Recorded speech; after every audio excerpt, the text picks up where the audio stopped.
This week, building my container house started with so much excitement to finish my roof and ended in such a devastating and unexpected way. Here it is.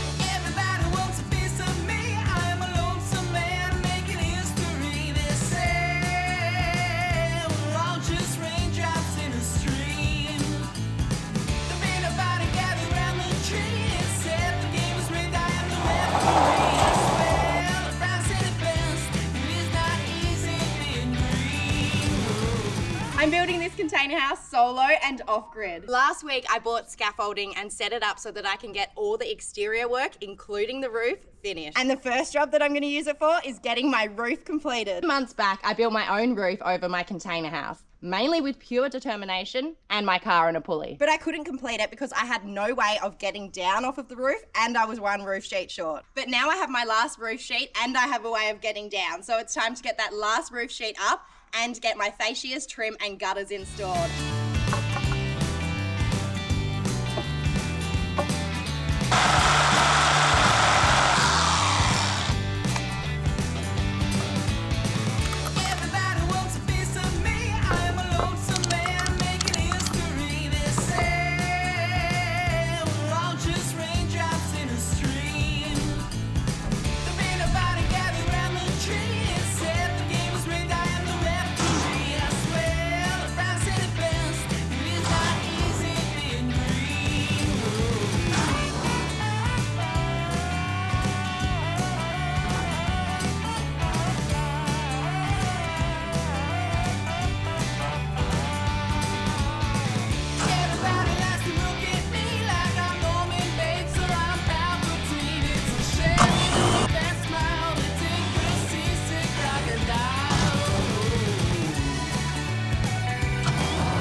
The moment I realised I had ordered the wrong colour and the last sheet matches my posts and beams instead of the other sheets. But also when I realised the last sheet was about 15 centimetres shorter than the rest. When I bought the first lot of roof sheets, I was told they were 8.5 metres and they all matched up, so up they all went. And when I realised I was one roof sheet short, I ordered a couple more at 8.5 metres because that's what I thought they were, and I didn't have the scaffolding at the time, so it was difficult to get onto the roof to measure. So this is quite the surprise, but it's not the end of the world. I allowed for this kind of thing and I got sheets longer than I needed. I actually had to cut off a section anyway, so that's about the right amount. I'll mark it with a chalk line and cut it off with my grinder. If it leaves any marks, that's okay because I'll need to paint the last roof sheet the same colour as I painted my others, so I can do touch-ups when I do that.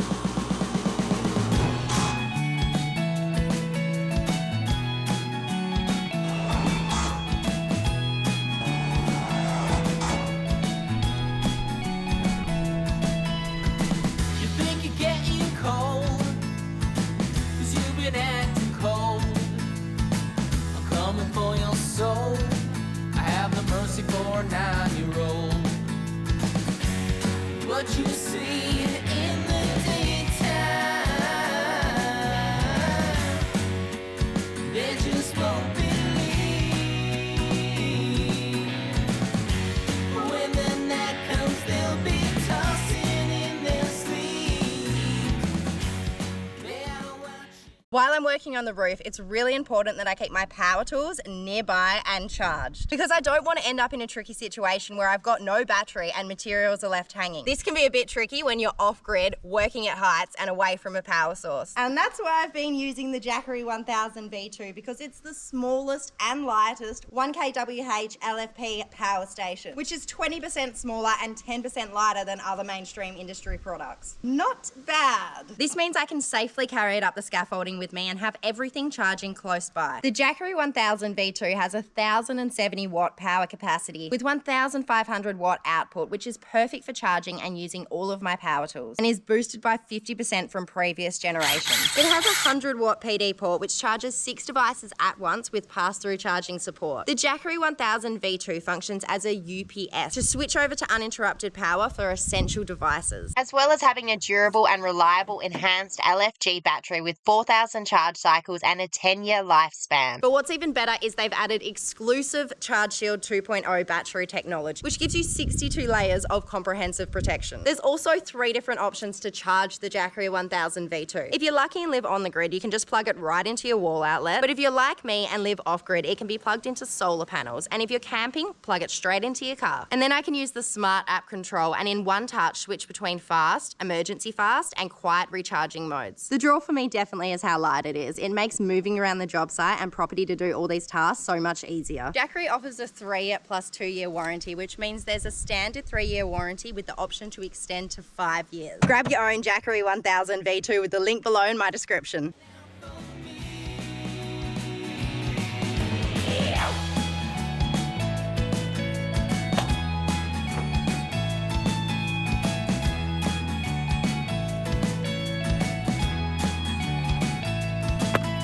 That little boy on your street that knocked you off your feet.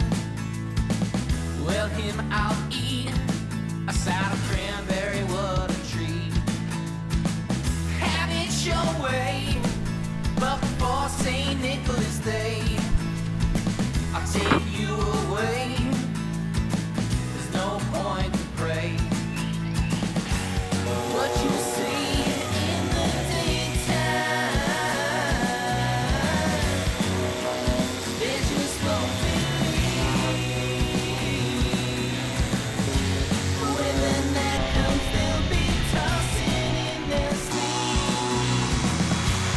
They're watching out for me.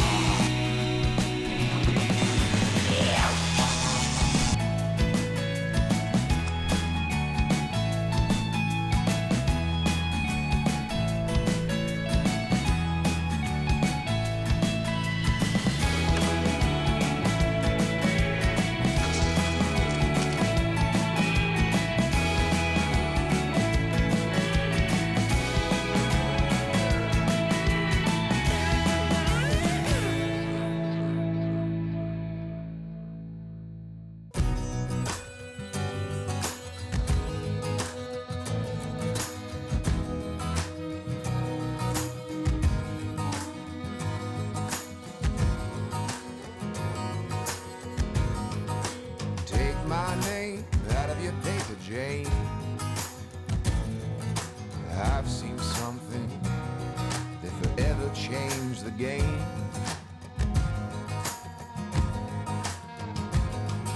Forgive me, love, for the blame I sent to thee. All the fingers I pointed that really pointed back at me.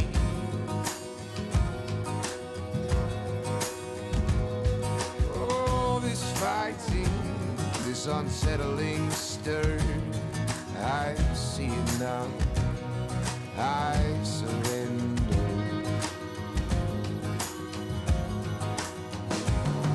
Let the dust settle, let go of the pedal, there's too much here. Let these towers turn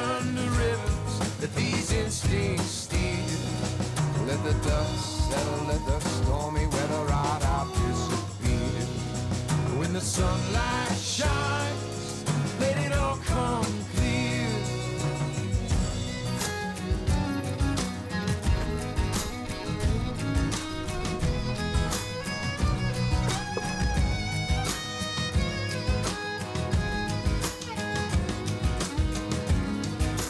Take my name out of your paper, Jane.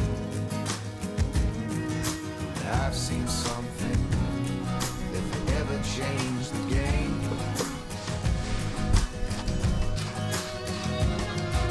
Forgive me, friend, for all I did to be. I was on this thing, you were my enemy. Oh, this fighting is unsettling stir. I see it now, I surrender. Let the dust settle, let go of the pedal, there's too much here. Let these towers turn to rivers, let these instincts steer. Let the dust settle, let the stormy weather ride out disappear. When the sunlight shines, let it all come clear.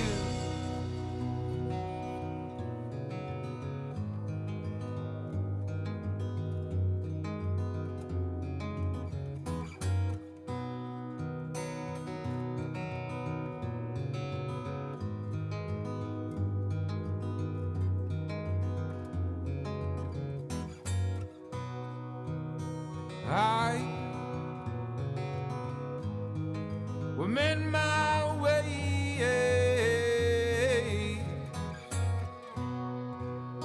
I will mend my way.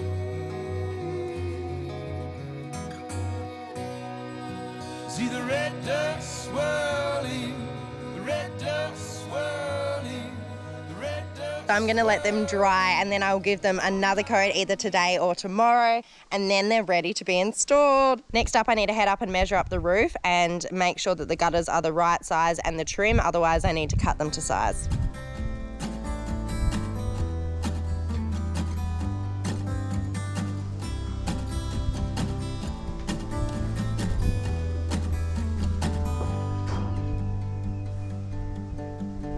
I'm the legs that hold the chair you never see till they disappear, and you fall to the ground. I'm the coat that shields the rain, to keep you dry, you never will complain. You don't need me in the sun. And I can feel that we're building every day. But I will stay where you need me. Know my heart made my foundation. This next part is going to be extremely hard to tell, but I'm going to try get through it so you know what's going on. As the day was coming to an end, I noticed Boss Lady had a slight limp, very tiny, you could barely see it. But I do worry about any slight change, so I called the vet and I got her booked in the next morning. She went to the vet and they said she looked healthy and happy and that the limp is from her cancer getting worse and pushing on a nerve. When we got home at the end of the day, she started going downhill fast from being absolutely fine to not being able to walk at all. She went to bed and I checked on her through the night. The next morning, my worst fears were confirmed. Boss Lady's such a fighter and she began trying her best to walk but kept falling down. I called the vet and they said there's nothing I can do but keep her comfortable, so I nursed her the whole day, giving her every food I could think of to make her better, water and supplements and medicine. Boss Lady fought so hard making herself stand up when she wasn't strong enough so she wouldn't get breast blisters and doing her best to move her head to drink and eat. I became Boss Lady's mum in 2019 along with her 3 sisters. I owned a bush school up in the Kimberley and they were our bush school chickens. So Boss Lady spent most of her life growing growing up with Django, with the children at the bush school and her sisters. When I lost my rental in the Kimberley and had to move, everyone assumed I would rehome the girls, but I just couldn't because they were family. So I packed all my animals, all 4 girls including Boss Lady, Django and my snake Nirvana, into my car and travelled almost 5,000 k's in 1 week. In my Delica, which overheated every single day, especially in the wet season in the north, which reached temperatures of 45 Celsius, so 113 Fahrenheit. But family doesn't get left behind, and we all made it here healthy and safely. Last year was a tough year for Boss Lady because she lost all 3 of her sisters, but she started living with me and Django full-time and thriving, working alongside us every day. Boss Lady was diagnosed with cancer when her sisters were still alive, and a year later she was still going strong, bringing absolute joy and happiness to my life, and I know a lot of your lives too. I constantly found myself lost in her adventures every day as I watched her jump into trees and forage, tear apart scorpions and spiders, and chase the dogs for their toys. But sadly, after nursing her all day and being told by the vet there was nothing they could do,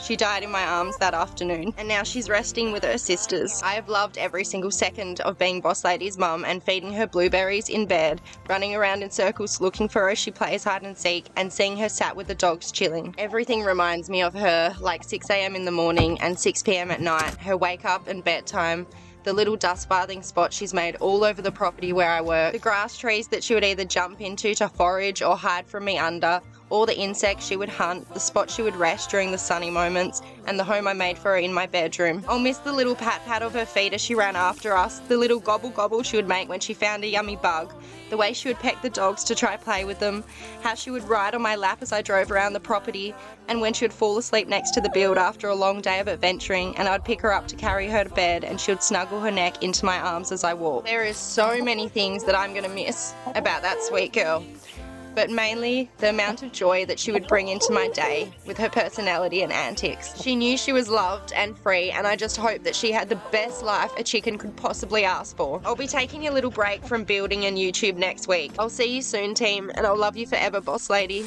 Rest in peace with your sisters, my little adventurous soul.